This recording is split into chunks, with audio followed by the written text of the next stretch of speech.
Students तो चलिए आज हम लोग स्टार्ट करते हैं क्लास 10 का जो आपका नया मॉडल सेट आया हुआ है उसको हम लोग एक-एक करके देखते हैं जिसमें से आपका ये जो है वो सेट 1 है। इस सेट 1 को हम लोग कवर करेंगे और ये इस वीडियो में हम लोग सिर्फ़ और सिर्फ़ एमसीक्यू को ही कवर करेंगे, जो कि आपका ऑब्जेक्टिव में इम्पोर्टेंट क्वेश्चन बनेंगे, ठीक है?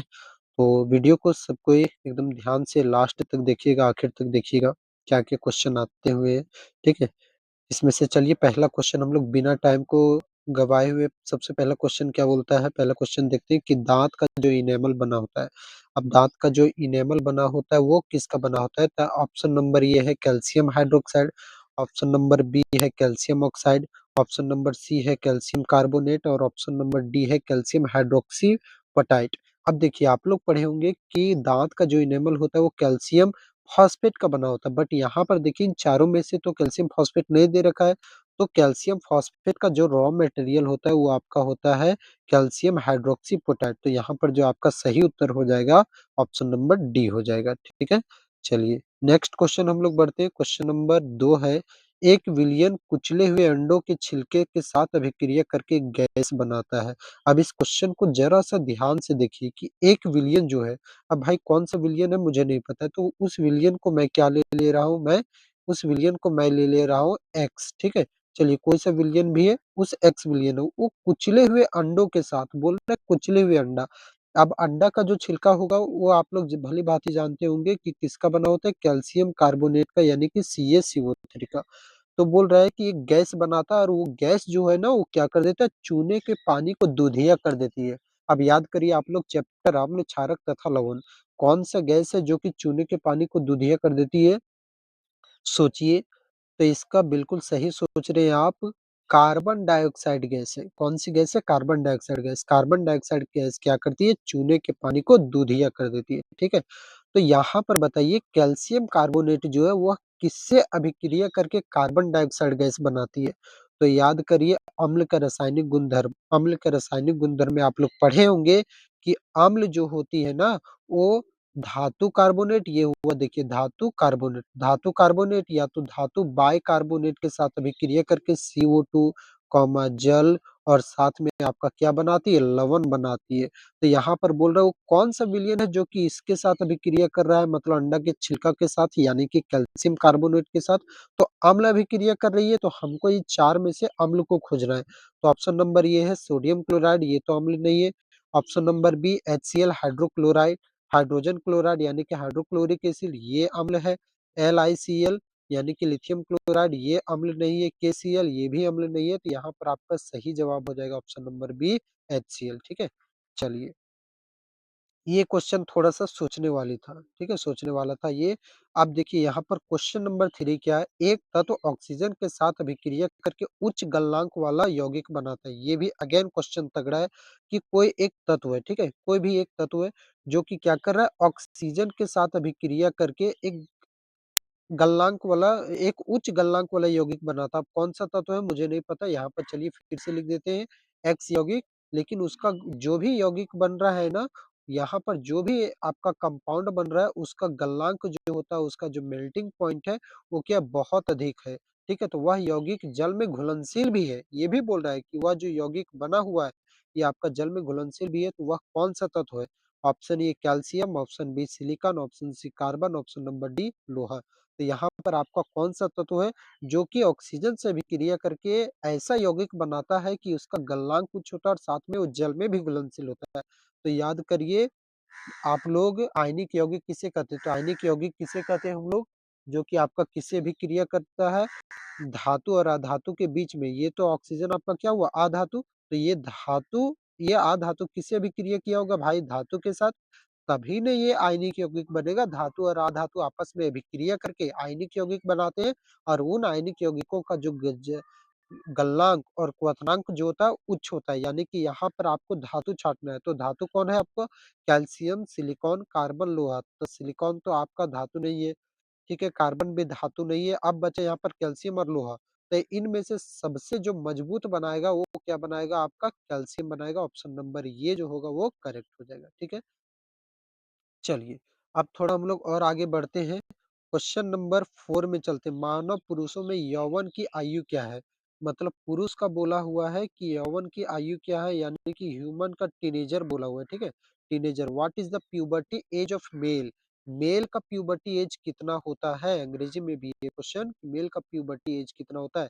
ऑप्शन ए 12 से 14, ऑप्शन बी 14 से 16, ऑप्शन डी, ऑप्शन सी 8 से 10 और ऑप्शन नंबर डी 10 से 12। तो यहाँ पर आपका सही उत्तर क्या हो जाएगा? 12 से 14 वर्ष किसमें होता है? पुरुषों में होता है। मेल में याद रखिएगा, मेल में जो होता है 12 से 14 वर्ष होता है, और जबकि फीमेल में जो होता है वो स्टार्टिंग जो होता है प्यूबर्टी एज वो 10 से 12 वर्ष की आयु में स्टार्ट होता है, ठीक है? बट यहाँ पर क्वेश्चन हम लोगों का पुरुषों का दे रखा था, तो यहाँ पर 12 से 14 हो जाएगा। नेक्स्ट क्वेश्चन हम लोग बढ़ते हैं, क्वेश्चन नंबर 5 है कि जब हाइड्रोजन सल्फाइड गैस को कॉपर सल्फेट के नीले घोल से गुजारा जाता है, ठीक है? यहाँ पर क्या दे रखा है? Hydrogen sulphide gas. Hydrogen sulphide gas यानी कि H2S, इसको हम लोग किससे गुजार रहे हैं? कॉपर सल्फेट के नीले घोल से। तो कॉपर सल्फेट का सूत्र क्या होता है? CuSO4। याद रखिएगा, कॉपर सल्फेट के विलयन का रंग क्या होता है? नीला। इसलिए इसे नीला थोथा भी कहा जाता है। तो ये हाइड्रोजन सल्फाइड गैस को कॉपर सल्फेट से गुजारा जाएगा तो किस रंग का उत्क्षेप प्राप्त होगा? तो पहले देखिए कि क्या-क्या बन रहा है। तो जब भी हाइड्रोजन सल्फाइड गैस जो है वो कॉपर सल्फेट के साथ रिएक्शन करता है तो आपका बनता है CuO, कॉपर ऑक्साइड बनता है। साथ में आपका सल्फर डाइऑक्साइड बनेगा यहाँ पर, ठीक है? H2O बनेगा, ठीक? तो यहाँ पर ये जो कॉपर ऑक्साइड जो बन रहा है ना यहाँ पर आपका, ये कॉपर ऑक्साइड का रंग पूछा हुआ है कि इस अवक्षेप का रंग कैसा होता है? ऑप्शन नंबर ए काला, ऑप्शन नंबर बी नीला, ऑप्शन नंबर सी लाल या तो फिर ऑप्शन नंबर डी पीला। तो इसका सही उत्तर क्या हो जाएगा? बिल्कुल सही जवाब सोचिए। तो इसका आंसर क्या हो जाएगा आपका? ऑप्शन नंबर ये काले रंग का उत्क्षेप प्राप्त होता है। याद रखिएगा, कॉपर ऑक्साइड का रंग कैसा होता है? और कॉपर ऑक्साइड का रंग काला होता है। यहीं से एक और चीज़ मैं बता देता हूँ कि जब आप AgCl यानी कि सिल्वर क्लोराइड को आप सूर्य में रखते हैं यानी कि सनलाइट में एक्सपोज़ करवाते हैं, तो ये किसमें विच्छेद यानी कि ये किसमें अपघटित हो जाता है? तो सिल्वर अलग हो जाता है और क्लोरीन गैस अलग हो जाता है। तो यहाँ पर जो सिल्वर क्लोराइड का रंग होता है, किस रंग का होता है? सफ़ेद रंग का होता है, और जो यहाँ पर सिल्वर बनता है, वो आपका किस रंग का बनता है? धूसर रंग का बनता है। तो सफ़ेद से ये किस रंग में परिवर्तित हो गया? धूसर रंग में, ठीक है? तो ये भी आप लोग याद रखिएगा। नेक्स्ट क्वेश्चन में हम लोग बढ़ते हैं, क्वेश्चन नंबर 6 है, निम्न में से कौन भौतिक परिवर्तन नहीं है? क्वेश्चन को ध्यान से पढ़िएगा, भौतिक परिवर्तन नहीं है सो पूछ रहा है, यानी कि शायद रासायनिक परिवर्तन भाई पूछ रहा है, भौतिक परिवर्तन नहीं है, ठीक है? तो यहाँ पर हम लोग देखते हैं अशुद्ध जल का उबलना, अशुद्ध जल मतलब यानी कि वही पानी का उबलना एकदम, ठीक है? तो डिस्टिल्ड वाटर जो बॉयल होता है वो क्या भौतिक परिवर्तन है क्या? या फिर रासायनिक परिवर्तन कौन-सा परिवर्तन है? तो याद रखिएगा ये फिजिकल चेंज है, ये भौतिक परिवर्तन है। पानी में नमक का विघटन, जो नमक जो होता है जैसे हम लोग पानी में नमक डालते हैं तो नमक जो विघटित हो जाता है, तो ये भी कौन-सा परिवर्तन हुआ? भौतिक परिवर्तन हुआ। भौतिक परिवर्तन किसे कहते हैं? जिसे हम पुनः प्राप्त कर सकते हैं, जिसे हम लोग पुनः क्या कर सकते हैं? प्राप्त कर सकते हैं, उसे भौतिक परिवर्तन।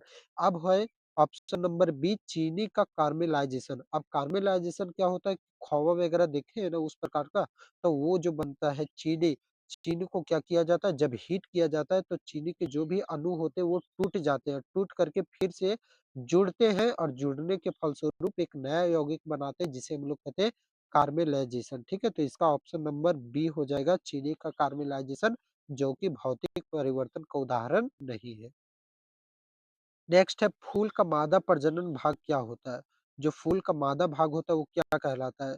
तो फूल का मादा भाग क्या कहलाता है? कुछ इस प्रकार से रहता है यहाँ पर, याद करिए कुछ इस प्रकार से ऐसे करके था हम लोगों का, अरे ऐसे-ऐसे इस प्रकार से ऊपर में है ना?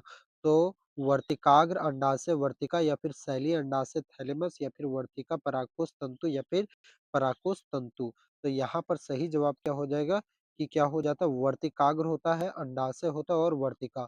ठीक है? वर्तिका हो गया, ठीक? वर्तिकाग्र हो गया और लास्ट में क्या हो गया? अंडाशय। तो इसका सही जवाब जो हो जाएगा आपका ऑप्शन नंबर ये सही हो जाएगा। चलिए, नेक्स्ट है मानव नेत्र की फ़ोकस दूरी में परिवर्तन किसके कारण होता है? मतलब फ़ोकस दूरी में जो भी परिवर्तन हो पाता है, कभी फ़ोकस दूरी का बढ़ना, कभी फ़ोकस दूरी का कम होना, तो वह किसके कारण होता है? ऑप्शन नंबर ए सिलियरी मांसपेशी, option number B cornea, option number C पुतली या फिर ऑप्शन नंबर डी आइरिस के कारण। तो यहाँ पर जो भी फ़ोकस दूरी में परिवर्तन होता है ना आँख में, वो किसके कारण हो पाता है? सिलियरी मांसपेशियों के कारण होता है। याद रखिएगा इसका यहाँ पर क्या हो जाएगा आपका ऑप्शन नंबर ये करेक्ट हो जाएगा, ऑप्शन नंबर ये जो है बिल्कुल सही जवाब है, ठीक है? अब यहाँ में से हम लोग आगे बढ़ते हैं अगर सोचते हैं ज़रा-सा और भी चीज़ों के बारे में। कॉर्निया क्या होता है भाई? तो कॉर्निया क्या होता है? आँख का जो सबसे बाहरी भाग होता है उसे हम लोग क्या कहते हैं? कॉर्निया। पुतली क्या होता है? तो आइरिस में जो छोटा-सा छिद्र होता है, देखिएगा ये हो गया आँख आपका, तो आँख में यहाँ पर ये हो गया आइरिस, और आइरिस के बीचों-बीच में एक छोटा-सा छेद, ये जो दिख रहा है आपको, ये जो आपको दिख रहा है छेद, इसे ही हम लोग क्या कहते हैं? पुतली कह देते हैं, ठीक है? चलिए नेक्स्ट हम लोग आगे बढ़ते हैं। आइरिस क्या होता है?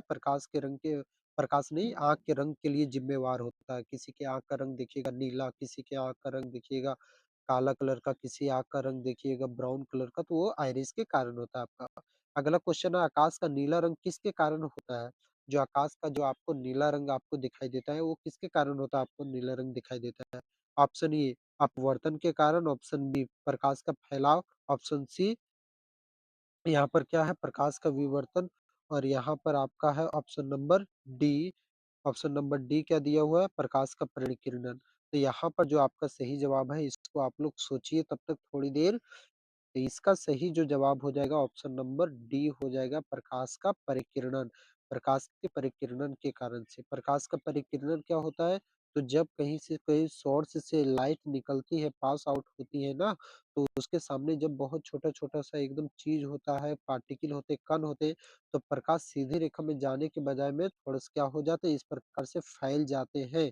तो जो इस प्रकार का फैलाव देखने को मिल रहा है, इसे ही हम लोग क्या कहते हैं? प्रकाश का परिकिरणन कहते हैं।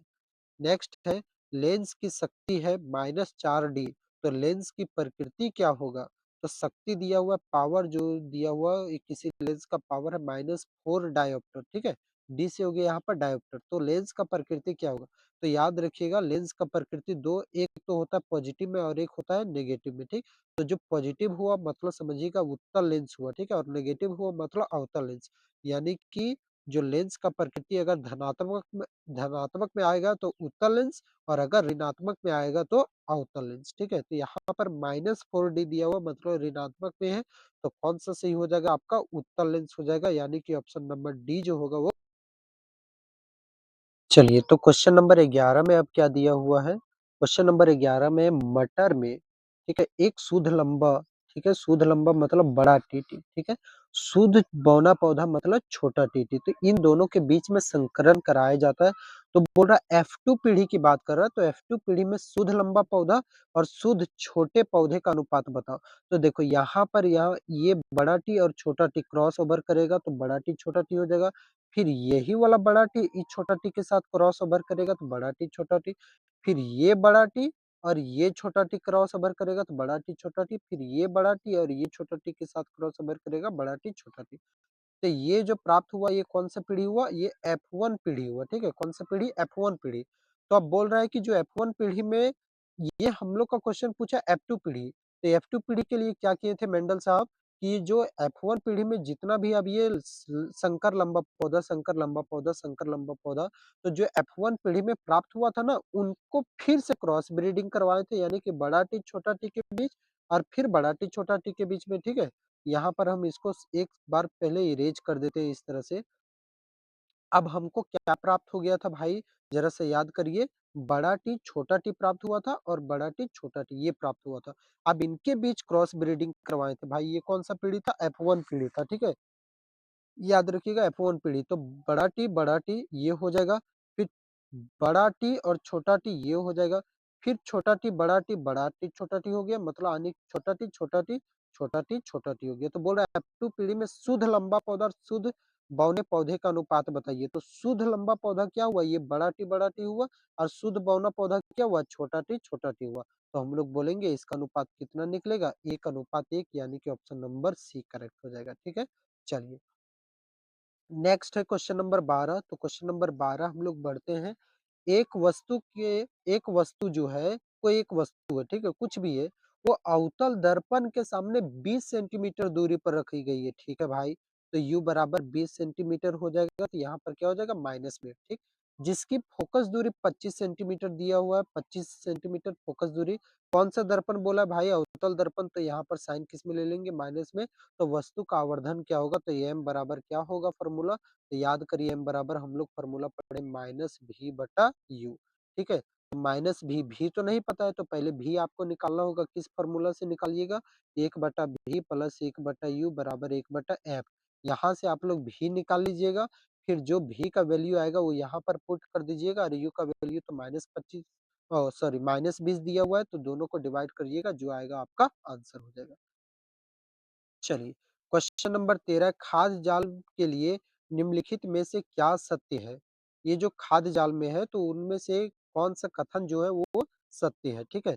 प्रत्येक स्तर पर उपलब्ध ऊर्जा क्या हो जाती है? कम हो जाती है, बिल्कुल सही है। ऊर्जा विभिन्न स्तरों से होकर उत्तरोत्तर गति होती है, ठीक है? मतलब पहले यहाँ पर जैसे कि पेड़-पौधे हुए, पेड़-पौधे को खाया, शाकाहारी खाया, ठीक है?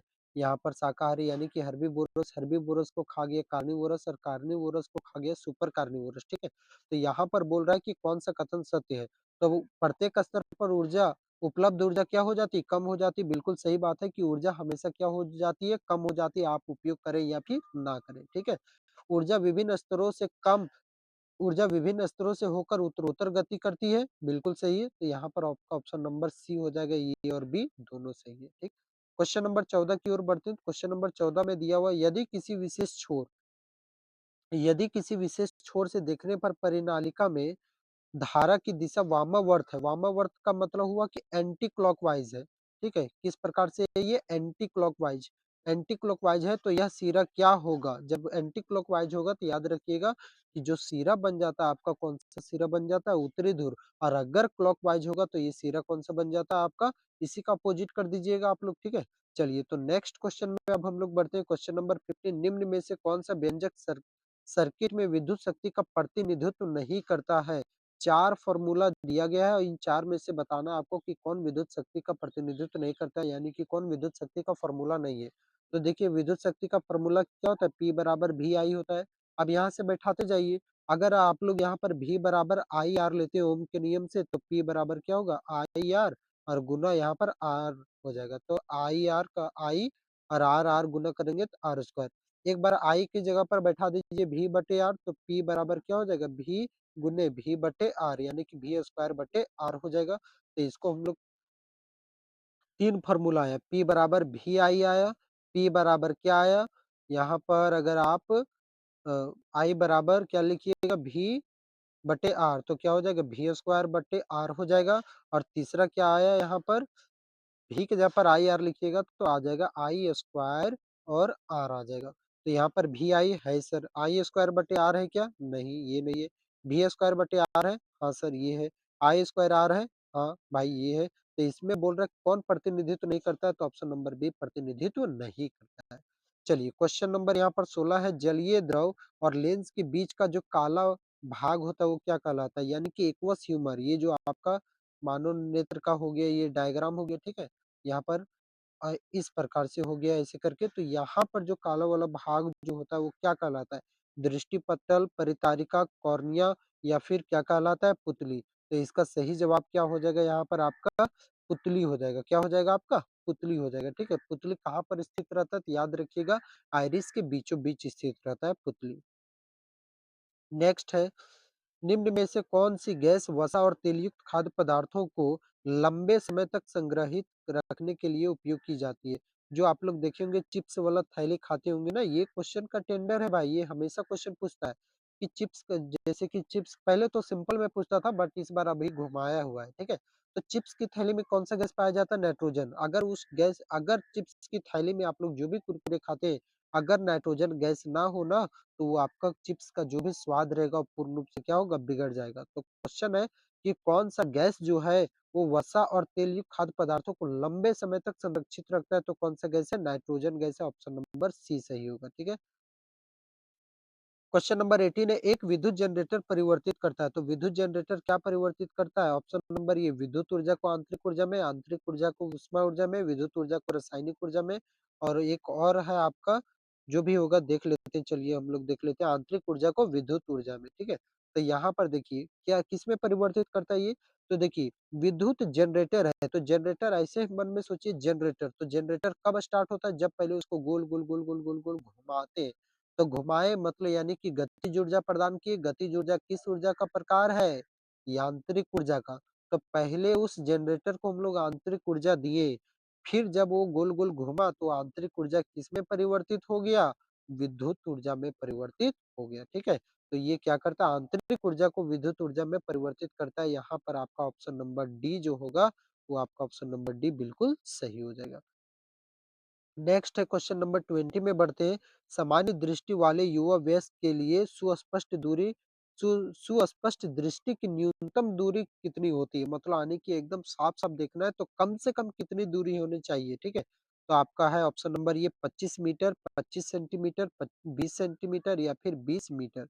तो यहाँ पर आपका ऑप्शन नंबर क्या होगा, कौन-सा ऑप्शन होगा? ये आप नीचे कमेंट में ही बताइएगा। वेरी ईज़ी ये क्वेश्चन है, ठीक है? नेक्स्ट मानव आँख किसी वस्तु का प्रतिबिंब बनाती है, तो कहाँ पर बनाती है वस्तु का प्रतिबिंब कहाँ बनता है? रेटिना या कॉर्निया या फिर पुतली या फिर परिचारिका। तो कहाँ पर बनता है आपका ऑप्शन नंबर ये सही हो जाएगा रेटिना। रेटिना का दूसरा नाम याद रखिएगा दृष्टिपटल। रेटिना का दूसरा नाम भाई दृष्टिपटल हो जाएगा, ओके? चलिए, तो अब हम लोग नेक्स्ट बढ़ते हैं। क्वेश्चन नंबर 21 क्या है? निम्न में से कौन-सा उत्पादक का उदाहरण है? अब उत्पादक कौन होते हैं? घास या सूर्य की ओस वाला पौधा या फिर गाय या फिर क्या है यहाँ पर जीवाणु। तो उत्पादक क्या होते हैं? जो कि भोजन को उत्पादित करते हैं। उपभोक्ता क्या होते हैं? जो कि भोजन को खाते हैं। हम लोग क्या करते हैं? हम लोग उपभोक्ता की श्रेणी में आते हैं। शाकाहारी जंतु भी उपभोक्ता की श्रेणी में आते हैं, ठीक है? जबकि जो भी पेड़-पौधे हो गए, हरे-हरे पेड़-पौधे वो अपना भोजन स्वयं बनाते हैं, तो हरे-हरे पेड़-पौधे क्या कहलाते हैं? उत्पादक कहलाते हैं। तो यहाँ पर क्या हो जाएगा आपका ऑप्शन नंबर ये घास जो है, वो आपका उत्पादक की श्रेणी में आता है। क्वेश्चन नंबर 22 है कि पौधे से परिपक्व पत्तियों और फलों का गिरना किसके कारण होता है? जो पत्ती गिरता है अमूमन देखे होंगे कि पौधे का पत्ती जो होता है वो टूट कर गिरता है, फल जो होता है वो अपने आप टूट के गिरता है पकने के बाद, तो किसके कारण होता है? ऑक्सिन हार्मोन के कारण, कि साइटोकाइनिन की एब्सेसिक अम्ल के कारण होता है या फिर जिबरेलिन के कारण होता है? तो यहाँ पर आपका जो सही उत्तर हो जाएगा वो याद रखिएगा एब्सेसिक अम्ल जो है वो क्या करता है इसी के कारण से पेड़-पौधे की पत्तियाँ एवं फलें टूटकर नीचे गिरती है। ऑक्सिन हार्मोन क्या करता है उसको बढ़ने में मदद करता है। साइटोकाइनिन क्या करता है कोशिका विभाजन में मदद करता है, ठीक है? और एक इथाइलिन जो होता है याद रखिएगा फलों को पकाने में मदद करता है। नेक्स्ट है क्वेश्चन नंबर जो 27 है वो क्या है? शरीर का वह भाग जो तंत्रिका तंत्र से भेजे गए निर्देशों पर प्रतिक्रिया करता है। जो तंत्रिका तंत्र से जो भेजा जाता है मैसेज उसके ऊपर में यानी कि जैसे कि कोई भी आप गर्म वस्तु हुआ, तो कोई भी गर्म वस्तु को यहाँ पर हमारा जो हाथ है, वो हाथ उसको छूता है तो ग्राही क्या करता है, ग्राही तंत्रिका तंत्र को सूचना देता है और तंत्रिका तंत्र तुरंत जाकर के किसको देता है सूचना स्पाइनल कोर्ड को। तो ये बोल रहा है कि उसमें प्रतिक्रिया कौन करता है, प्रभावक तंत्रिका, मांसपेशियाँ या फिर ग्राही? तो इसमें प्रतिक्रिया कौन देता है, प्रभावक देता है आपका, ठीक है? नेक्स्ट हो जाएगा क्वेश्चन नंबर 24 जो कौन-सा रेफ्रिजरेंट ओज़ोन परत के क्षरण के लिए जिम्मेदार होता है। एफसीसी या सीएफसी या सीसीएफ किसके कारण होता है ओज़ोन परत क्षय? तो याद रखिएगा जो ओज़ोन परत क्षय होता है वो सीएफसी के कारण होता है। इसका पूरा नाम है क्लोरोफ्लोरोकार्बन, क्लोरोफ्लोरोकार्बन, ठीक है? नेक्स्ट हम लोग बढ़ते हैं क्वेश्चन नंबर 25 है निम्न में से कौन जल के साथ अभिक्रियाशील है? तो कौन जो है वो जल के साथ अभिक्रिया करता है? सोडियम, मैग्नीशियम, एल्यूमीनियम, लोहा। भाई जल के साथ तो सभी कोई करता है, लेकिन तेजी के साथ यहाँ पर कौन अभिक्रिया करता है? सोडियम हो जाएगा यहाँ पर। सोडियम से भी और तेजी से करता है आपका पोटेशियम, बट पोटेशियम नहीं था ऑप्शन में। 26 है और यौगिक दिया हुआ है CH3 CH2 CHO का नाम क्या है? तो यहाँ पर देखिए, यहाँ पर क्या हो गया कार्बन की तरह 1, 2, 3, 3 कार्बन के लिए क्या लग गया भाई प्रोप, सिंगल बॉन्ड है तो सिंगल बॉन्ड के लिए लग गया N और CHO क्या होता है अल्डिहाइड, अल्डिहाइड का अंतिम नाम होता है अल, तो इसका नाम हो गया प्रोपेनॉल।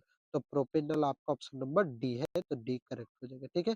अगला है 27 अभिक्रिया जो दिया गया आपका क्या-क्या है C6H12O6 यानी कि ग्लूकोज है और ग्लूकोज किसके साथ अभिक्रिया कर रही है? ऑक्सीजन के साथ। तो कौन-सा अभिक्रिया हुआ? अपघटन, कि ऊष्माक्षेपी, कि ऊष्माशोषी, कि उस विस्थापन? तो याद रखिएगा इसमें क्या होता है जब ग्लूकोज ऑक्सीजन के साथ अभिक्रिया करती है तो CO2 बनता है, H2O बनता है और इससे शरीर को क्या मिलती है? ऊर्जा।